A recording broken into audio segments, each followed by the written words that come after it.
Okay, good evening. Hope you're all doing well. Today we are learning Maseches Avodah Zara Daf Ayin Hey. We're starting just a drop more than halfway down on Ayin Daled Amud Beis. I've been informed that our siyum will not be tomorrow night, but will be Wednesday night. That's what they tell me. The chef and a couple of others have told me that that's likely going to be the case. Let me know if that causes a problem. I can return money for those who won't be here, but the sous vide reigns king, just kind of how the things go. No, I think there was like some other logistical conflicts for like 10 guys. So whatever. It wasn't my decision, but that's where we are. Let's learn some Torah anyways. The Torah says in Ayin Dalet Amud Beis, halfway down Tana Rabbanan Hagas, the actual vat where we do the wine pressing, the hamachatz, which was some kind of ladle that was used to scoop wine from the lower vat into barrels, right? The hamashbech, which is actually a funnel of sorts to make it a little bit easier to not spill, and they were shel ovdei kochavim. So says the Gemara, can it be usable for a yid? And today we'll be speaking about it in this frame, and then talking about some hilchos kashrus that we actually use all the time. Libun and Hagala, we'll discuss those as well. So the Gemara says this is a machlokes tanoim. Rebbe mater ben niguv. Rebbe says we're allowed to use niguv. The other day when we were learning about niguv, we saw that niguv doesn't literally mean what we use in modern Hebrew of drying something, which is not correct, because the fact that it's wet with wine and you dry it off doesn't make it usable for a yid. We saw in Rashi a couple of blot ago that niguv means mayim and afer, and we'll discuss that. Even if you just look at the last two lines of the page, you'll see those words mayim and afer repeatedly. So the Chachamim, the Rebbe was matir benigu, the Chachamim osrim, they said, no dice, you're not allowed to use the wine press of a goy. Seemingly, based on the way the Rambam paskins, we don't allow for this to be done. Meaning, you can't take a wine press of a goy and make it into the wine press of a yid. Again, obviously, depends what materials, whatever. We'll get to that. But that's the machlokas. Umoda Rebbe agrees. Even Rebbe, who was mater beniguv, who would allow with some mixture of water and afer to be machshir, the gas, to be machshir, the wine press of a goy to be used by a yid, even Rebbe wouldn't allow it bekan kanim shalov de kochavim shein osrim, with the general long storage barrels. And the Gemara calls this out, mahefresh bein zel. Why would Rebbe be mater with the machatz and the mashbek? And the mashbech, these tools that were used for the temporary, zemachniso bekiyum. The things that would be used for long-term storage would be taka problematic. It's going to be soaking there for a long time. We actually intentionally do that. We flavor barrels and then pour wine in them because we know that there's going to be a transfer of flavor, wine into barrel and flavor into wine. So if it's machnis bekiyum, even Rebbe, who's the matir, who says that you're allowed to use the devices of an oved kochavim, of a goy, from their wine press, you're allowed to use them as long as they're cleaned beniguv. But it's not true for long-term storage. When Rebbe was matir with the gas, the machatz, and the mashbech, that's only temporary usage. Even the vat itself, okay, so you press the wine and then you're done. There isn't wine sitting in it all year round. So that would be Rebbe's distinction, is that when it's for short-term use, you can use niguv. When it's for long-term use, you cannot use anything. It'll be aser. And the Chachamim were machmir that even for short-term use, stop trying to work with these things. It's the gas, it's the wine press of an oved kol chavim, and you should not be using it at all. However, vishel eitz, vishel even. What if it wasn't made out of the typical cheres, which was what the previous cases were made out of? What if it was made out of eitz and eved, made out of wood or stone? So then yenagev, seemingly no machlokas. So cheres was more problematic, it seems. And here, even the chachamim would agree that you can do niguv again. We'll figure out what the details are, but it's some mixture of water, of mayim and afer. Vim hayom mezufafin asurin. If they were coated in pitch, so then the halacha is that they're asur. Also here, it seems like there's no machlokas. So now let's figure out what's going on here, because we learned the halacha about mezufafin already yesterday. V'atznan gas shel even shezafsa oved kochavim menagva b'hit tahora. We just said at the very top line of this page, we learned it last night. The Gemara says, the Mishnah says at the top of this page that if you have a wine press that's made out of stone that is covered in pitch, mutter v'mutter, no problem at all. So how can you say over here in this brisa that we just learned that shel eitz v'shel even yenagev v'im hayim mezufaf and asura, and our Mishnah says it's tahor in such a case when it's covered in pitch, but the base is made out of stone? Answers the Gemara, Mas Nisan Delo Darachba. In our Mishnah, we're talking about a case where there was no dricha. There had never been a wine pressed in that with the goyim pressing the grapes. But Braisa the Darachba, the Braisa that was Machor, it said Asurin, that was where the guy had already done some wine pressing. Let's analyze pieces of what we've just learned. Amar Mar. We just learned in our Brais Hagas v'amachatz v'amashpech, the wine press itself, the ladle that takes it from the lower wine press into the barrels, and the funnel through which the wine was poured. We said Shalov de Kochavim Rebbe Mater Benigo v'Chachamim Oser. We had said that Rebbe was the makel, that with some mixture of water and afer, we were allowed to repurpose the gas of an Oved Kochavim, and a Yid can then use it. V'Chachamim Oser. Some of these things are lemaisa. Let's say you have a Yiddish company, Binyamino Wine, whatever, pick your company, Herzog Wine, and they're buying a Goyish wine company.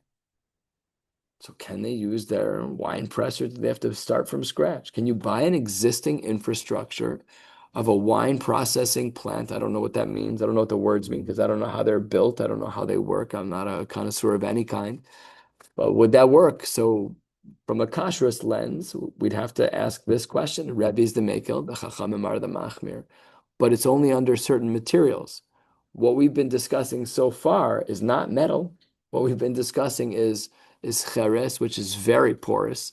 We've been discussing eitz ve'even. Eitz is very porous. Wine is less porous. Stone is less porous.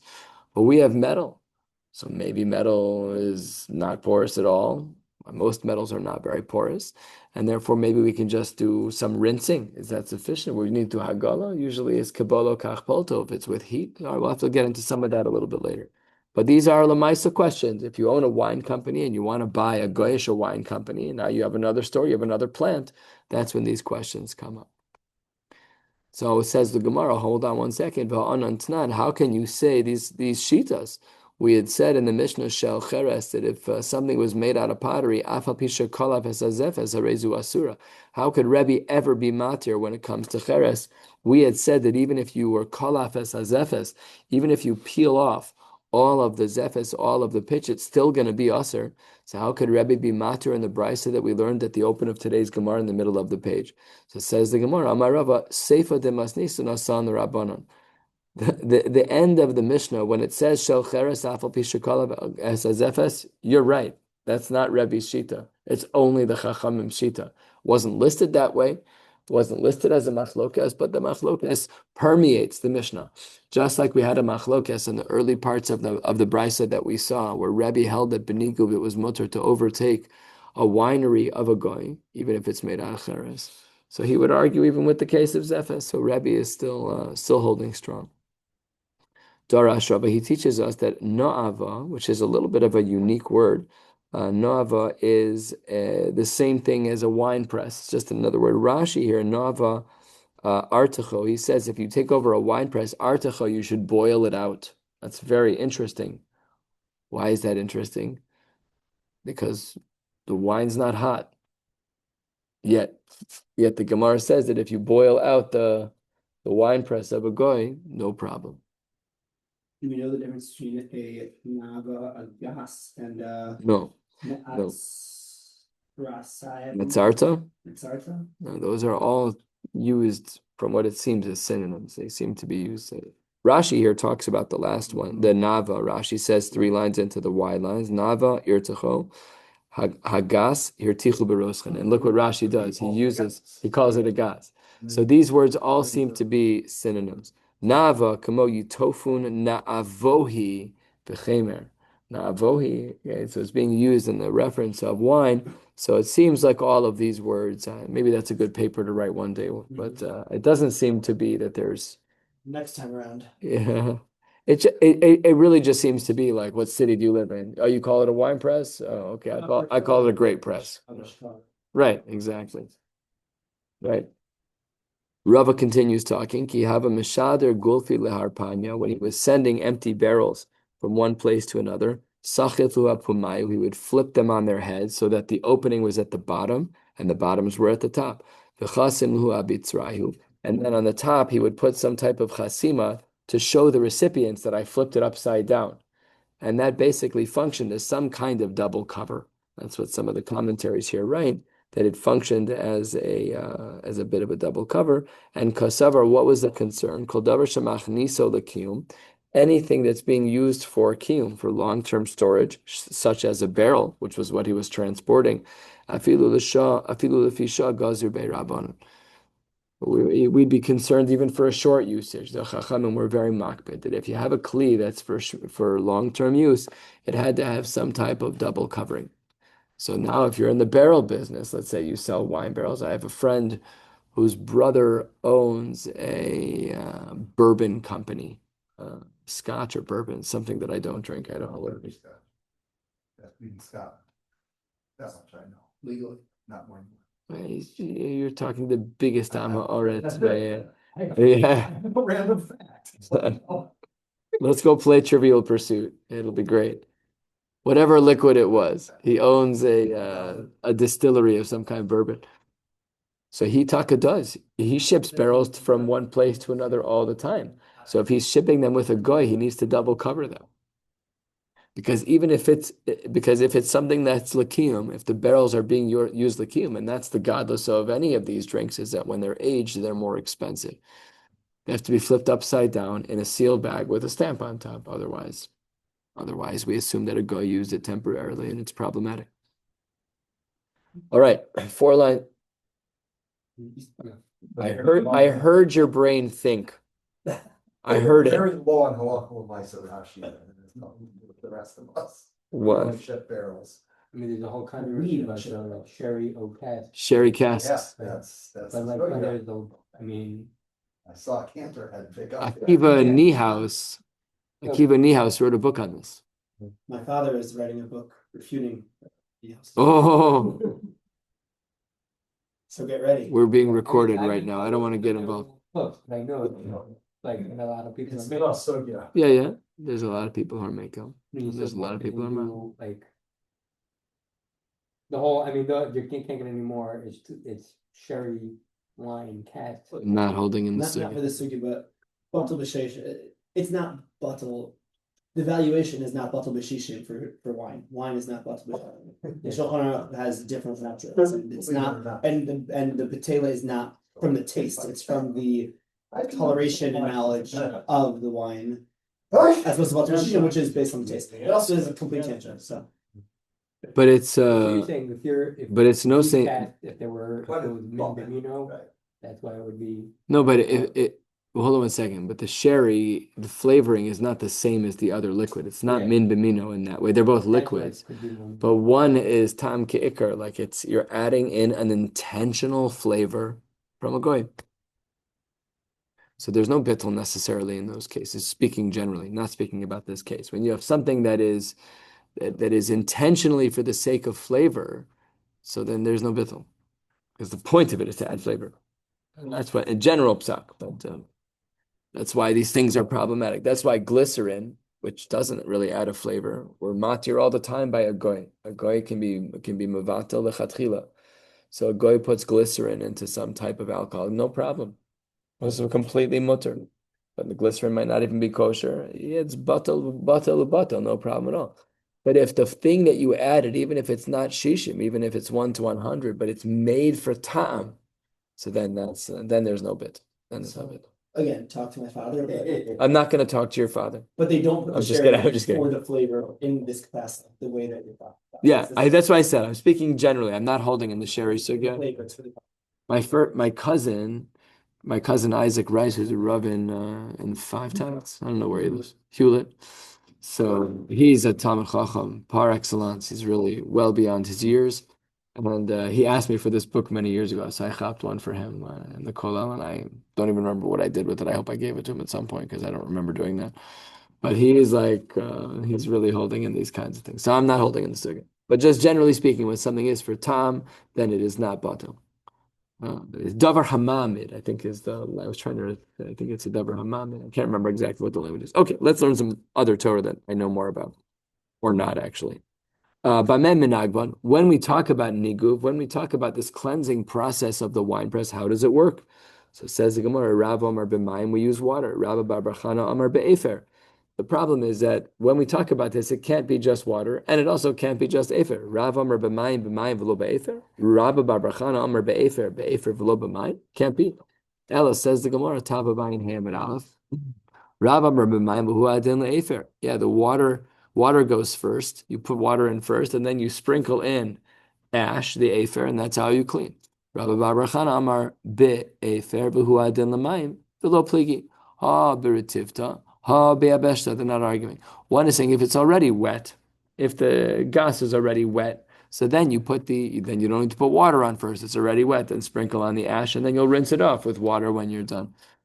But when Rav said that we start with water, that's because the gas that you're trying to kasher is dry. It already dried, whatever. And then you add water first, and then you add in the cleaning agent, which was afer.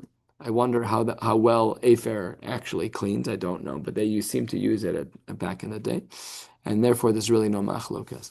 Itmar be Rab Mishmei de Rav Amre Tarte Tlas. They would do 2 or 3 things.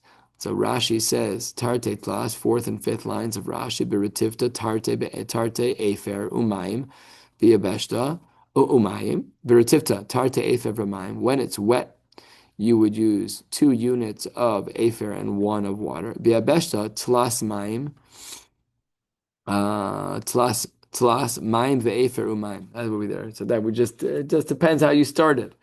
And Ushmuel Amar Tlas Arba, he held there was a minimum of 2 afers no matter what. The Surah Masnu Hachi, but Pumpadisa Masnu a little bit differently. In Surah they learn like we just taught. But in Pumpadisa they said Beirav Amre Mishmei de Rav Tlas Arba Ushmuel Amre Arba Chamesh Velo Pligi Marko Chashiv Maya Basrai Umar Loka Chashiv Maya Basrai. They really weren't arguing. Do we factor in the last rinse of the water? Yes or no?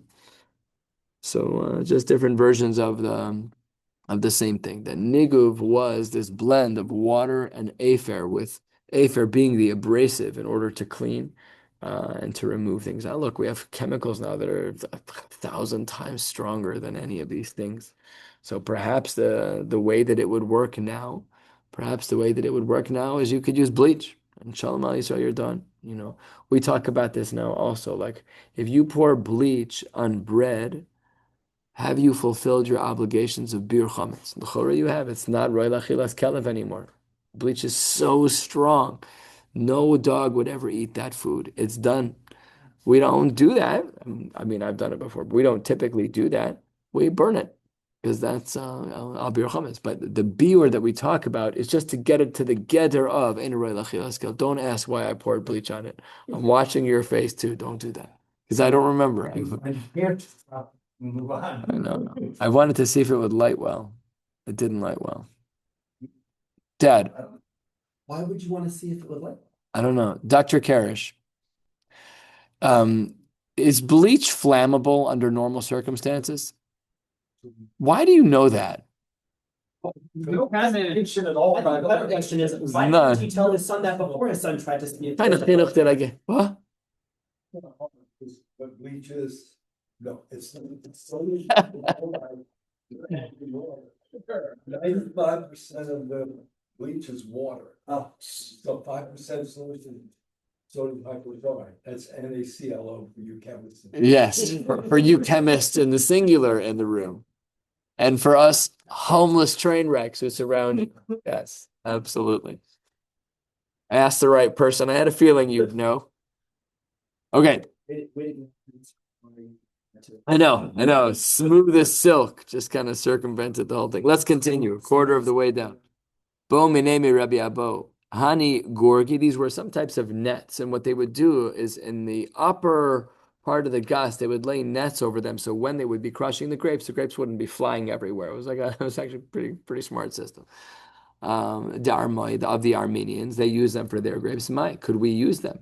Are they repurposable? I don't want to spend extra money. I want to use the nets that I found.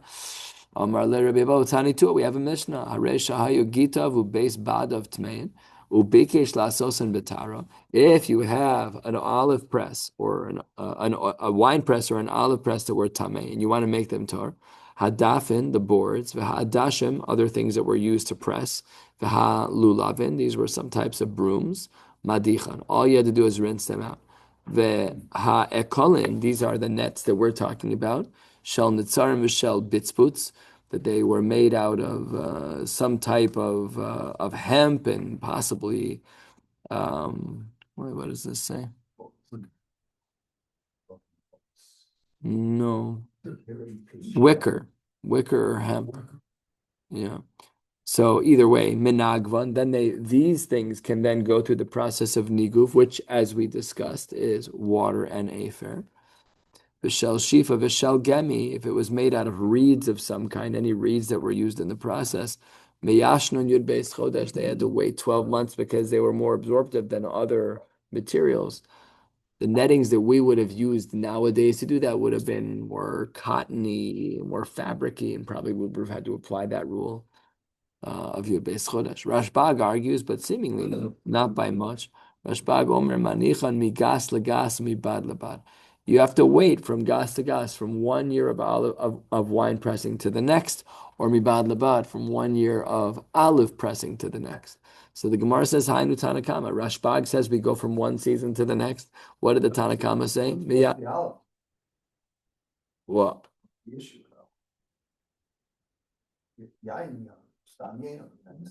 Was that something a little while ago? Yeah, but Did have, that was the Yud Chestvarim. Yeah, That's they were the- Mavatal later on, but that was the one that- that. no, but it should be mutter. Tummy olive oil. Maybe this is. Rashi, yeah, the Gemara does say that case that it was tamei and you want it to become tar, but what does that even mean? I don't know. Tamei as in like truma, like Anita touched it and it became tamei, but it's from a goy, it's from an armoy. Mhm. Oh no, lav dafka. Yeah. Oh no, lav dafka. The source itself doesn't say that. The source itself is talking to Gemara Nida, so it could be that we're talking about something that became. I mean, without looking. What is the time? We saw earlier in this Masechta that 12 months is a parameter of an extra layer of kashrus, which was the big heter for some to use. I'm asking to the Chakira, I agree. But I don't know the answer to the question. Maybe it wasn't time. Could be. But let's go. Let's see if Rashi says anything here. No, it's skipped. Yeah. Oh, I was looking at. Oh, yeah. Okay, I don't know the answer to the question. Good question. So Ika Beinayu, the reason why there's a difference between Rav Shimon ben Gamliel, who says migas lagas and umibad labad, and the previous shita that says miyashnon yud beis chodesh, is because Ika Beinayu chorfi va'afli. Is that what if one season things were rapid? The seasons, let's say the sun came out in April instead of May. So if you hold 12 months, 12 months is 12 months. If you say it's just seasonal, then seasonal could be longer or shorter. So if the season comes chorfi, comes early, great. If it's afli, if it's later, okay, so be it. So 12 months is 12 months, and seasons are seasons. Halfway down on Ayin Hamid Aleph, Rabbi Yossi Omer Harotza l'Taron Miyad. What if you wanna just speed up the process, a little fast track? How do we speed this up? Mag ilan biroschin. You do hagala with boiling hot water, or chaltan b'mei zaysim, or you scorch it with the liquid of zaysim. Apparently they were very hot. Some of the mefarshim here switch the words of magilin and chaltan, so they would say chaltan b'roschen and magilan b'mei zaysim, which is, as far as I would have thought, a smaller difference, but nevertheless, there are some. That's how Rashi learns it. If you look at Rashi, 5 lines from the bottom, that's how Rashi kind of frames things out as chaltan b'rosim. And then he writes not magilin, but molgan b'mei zaysim. So a bit of a unique language in Rashi, but the point is still the same. Boiling hot water will help. Rashbag Mishum Rabbi Yossi Omer Manichin Tachas Tzinor Shemema Mekalchim. You run it under a pipe where waters are flowing. Obemayan Shemema Rodfin, or you run it under some type of spring where the waters are constantly running. Vikama. And how long does the water have to run on that to make it kosher? So says the Gemara, oh no, we've never used this trick. Run the kitchen sink for a couple days and all of a sudden the item will become kosher. But nevertheless, we do see such a Havamina over here. It's not a Havamina, it's a Shita Rav Shimon ben Gamliel. And it is also quoted in the Rambam in Hilchos Tumas Ochlin as a real possibility for being matir things, running water on, not hot water, just running water on something for enough time. From a cleanliness perspective, I guess a little bit we could understand, but from a kashrus perspective, it's hard to understand. I'm just from a balabatish lens. The kama, it should be an ona. How much is an ona? So says the Gemara, kederach sha'amru b'yayin nesech, kach amru b'taro. Says the Gemara, wait a second. We're trying to figure out the measure for yayin nesech. What do you mean kederach sha'amru b'yayin nesech? That's what we don't know. Says the Gemara, klape laya. You've got things backwards. But taros kaimina. We need to learn from taros. We're stuck in yayin nesech right now. Says the Gemara, you're right. I reversed it. Ela kederach she'amru b'taros kach amru b'yayin nesech. But we still don't know how much it is. You're right. We learn from taros. So from the world of taros, we allow this flowing of water onto the kelim to be matir them. So says the Gemara, kama ona. So this too is subject to some conversation. 10 lines from the bottom. Amr Chia Barabba, Amr Yochanan, o yom, o laila. Either one day or one night, which is difficult to understand. What does that even mean? Not all days and nights are equal. By the equinox they are, but in general, they're off by, at least by a little bit. Look where we are now, we're at the end of the summer. There still is more sunlight than there is night, than there is dark, but we'll figure this piece out in a minute. Rav Chana She'ina, that's his name. The Amrila Rav Chana Bar She'ina. They said, or he said, Amar Rabba Bar Bachanam Rav Yochanan, Chatzi Yom of a Chatzi Laila, half of a day and half of a night. Amar Shmurtzak V'lo Pligi, Abetkufas Nisan B'Tishrei, where the schedules of the sun and the moon were more equal. Nisan, look where we are now. Tishrei, we're close. We're close to Tishrei. So there, the daylight and the night light is pretty similar. They're not exactly 12 hours, but they're pretty close. They're within a margin of an hour, whatever the case may be. So that's when we said, O Yomo Laila. That's the ona of letting the water run is O Yomo Laila, because Be'erech it's 12 hours. However, Habet Kufas Tammuz V'Teves. Tammuz is the depth of the summer. That was a month and a half ago where the sun was setting it in the eights. And the night was very short, relatively speaking. And then there's Teves also, which is like, Hanukkah time, where it's like the depths of the winter, where there was very little sunlight, relatively speaking. The show's manios during that time could be 50 minutes. It's a whole different math. So there's really no stira. When we said Chatzi Yom V'Chatzi Laila, we're adding half a day and half a night. If you add half a day and half a night, you always end up with 12 hours. That's how the math would work, because half of a short day plus half of a long night is going to equal 12 hours, because it's Chatzos Hayom. That's how we do our math anyways. So that's what the Gemara says. There's no stira.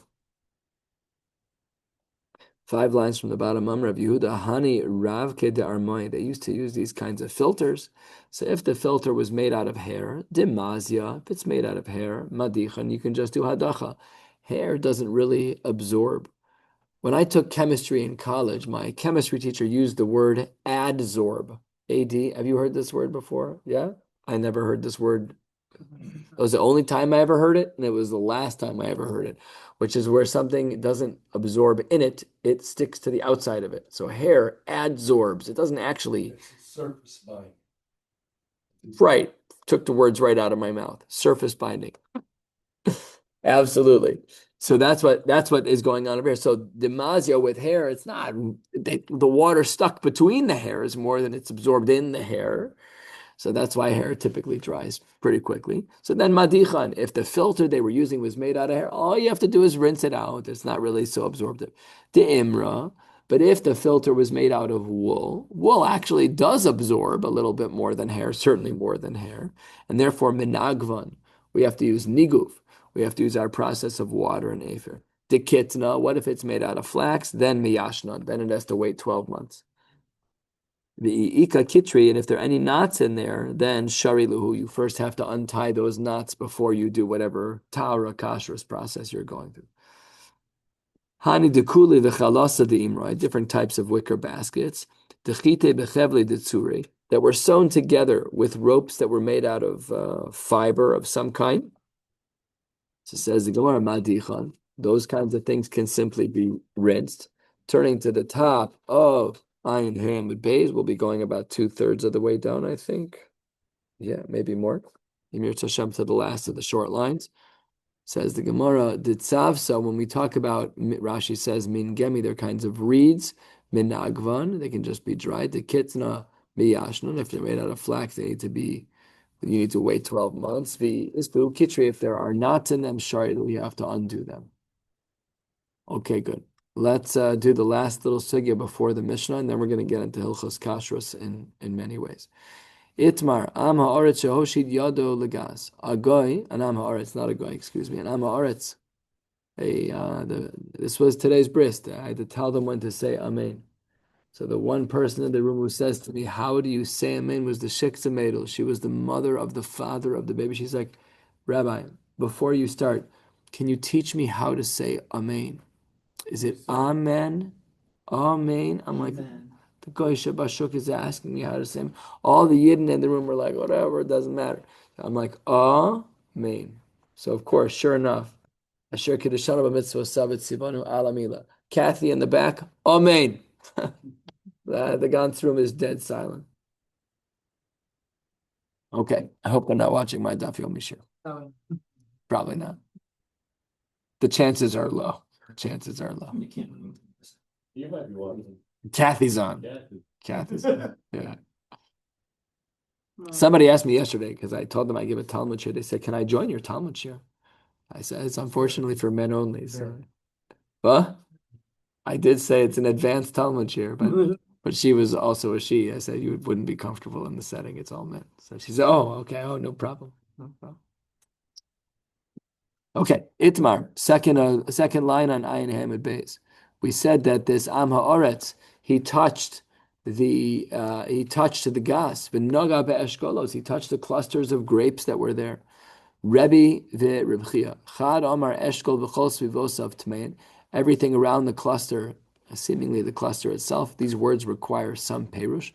Eshkol v'chol svivosav tmein, v'chol hagas kula, everything else is fine. Just seemingly what he touched and what was right around it was problematic. No, you ruined the whole thing. The Am Haaretz who walks in there, he is problematic. Why is that why are we being so mekel? We should have been machmir. Where were we machmir? Sheretz shenimsa berechaim. We find the sheretz inside a rechaim, inside a mill. Whatever place it touched, that's the place that's tameh. We gotta be matayer, no problem. But if there's liquid flowing, then everything is tameh. So why by the sheretz? If the sheretz is touching a liquid, we said everything is tameh. But over here, one of these shitas, either Rabbi or Rabbi Chia, said that when it comes to the Am Haaretz who touch the eshkolos, why is it only the cluster? There's a liquid. The liquid should carry all the Isser all the way through. So the Gemara responds, no. Hasam lo mifsik v'lo midi. When it comes to the case that we just saw, where the sheretz is touching the liquid that's inside the mill, that's everything is connected. But hacha mifsike eshkolos, it's different. The eshkolos that he touched are lav dafka sitting in liquid. They could be the eshkolos that were on top of other eshkolos. It's lav dafka that they're sitting. It's not exactly the same case. And therefore we have more room to be maker, like we saw in our case, that if an Am Haaretz was Hoshid Yado Legas V'Naga B'Eshkolos, then perhaps we can say that only the cluster that he touched would be problematic. How do we paskin? Orulei Rabbanan le Rabbi Yirmiyah. The rabbis told Rabbi Yirmiyah, Ve'amrei la librei de Rabbi Yirmiyah, or they told Rabbi Yirmiyah's son, Kedivrei ha'omer eshkol v'chol sivosav tmein v'chol hagas kula Torah. We paskin leniently. that if one were to have an Am Haaretz touch an eshkol while they were doing this process, then that eshkol is going to be problematic, and everything immediately surrounding it's problematic. But Lamaisa, everything else is tahor. You don't lose the whole batch. All right, let's talk about kashrus. The Gemara says a quarter of the way down on Ayin Hamid Beis Halokach Kli Tashmish Mina Ovde Kochavim. You take a Kli Tashmish, a Kli that was used for something, we'll have to see what, from an Ovde Kochavim. As Shedarcho Lahat Bil Yat Bil. If it requires Tvila, you should be Tovela. That's talking about, for example, what we do. When you buy a new Kli from a guy, you stick it in the mikvah, you go to the Kela mikvah.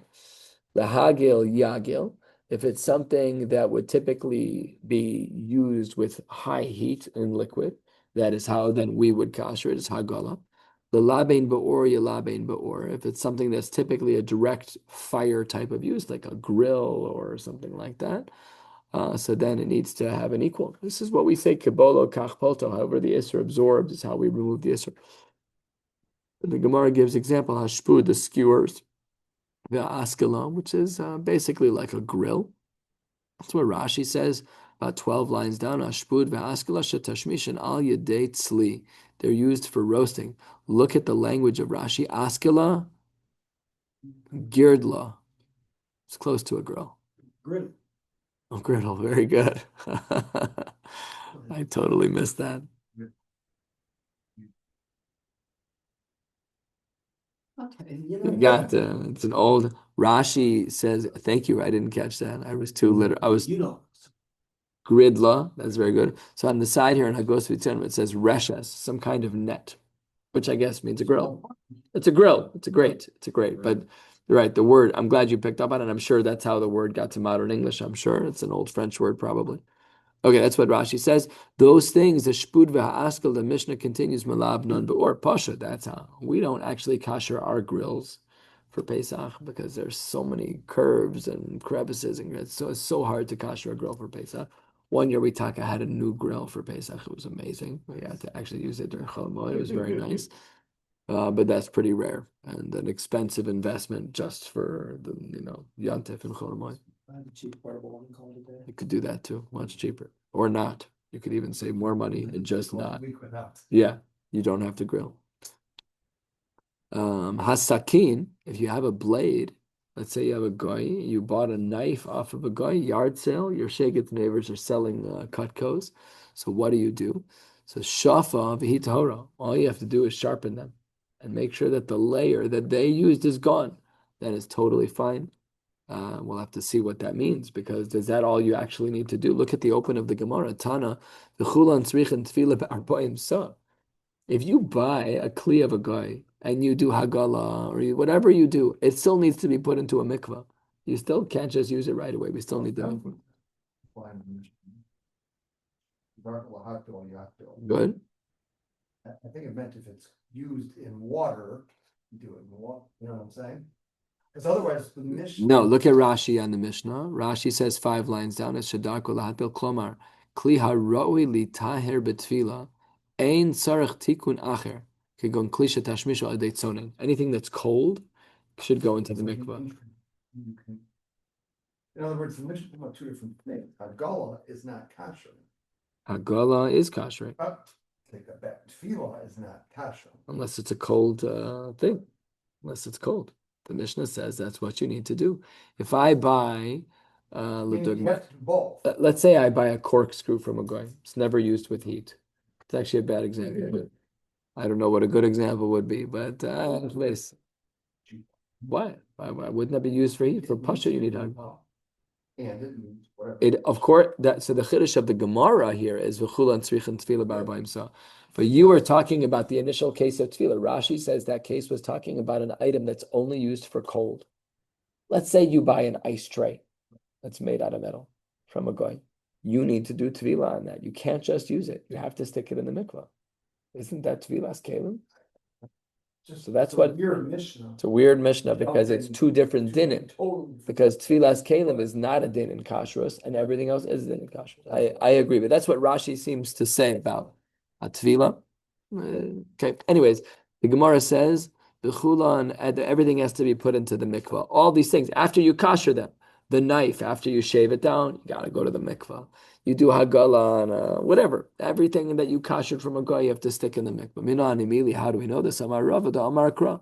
Kol davar asher yavo be'esh ta'avir be'esh. And then there's an extra word, v'taher. Oh, that extra word teaches us something. Hosib l'chal kasav tara acheres, which is what? That's the din of the Gemara at the open. V'chulan tzrichin tefila bar ba'imsa. So that's when the pasuk has that extra word. It teaches us you have to go to the mikvah. You have to bring these kalim to the mikvah. Tani bar kapar mitoch shene'emar b'mei nida. Because we have the language in the pasuk of kol davar asher yavu be'esh, the pasuk says b'mei nida. Shomea ani shetzarech hazo shlishi v'shvi. Oh, maybe we need to start. This is a whole new part of our religion that we've never done. Maybe we need to start doing hazah, sprinkling on the third and seventh day from the time that it becomes kosher. We don't do that because that's the language that we have by mechatas. It says the Gemara Talmud Lomar ach chalak. No, we have the word ach.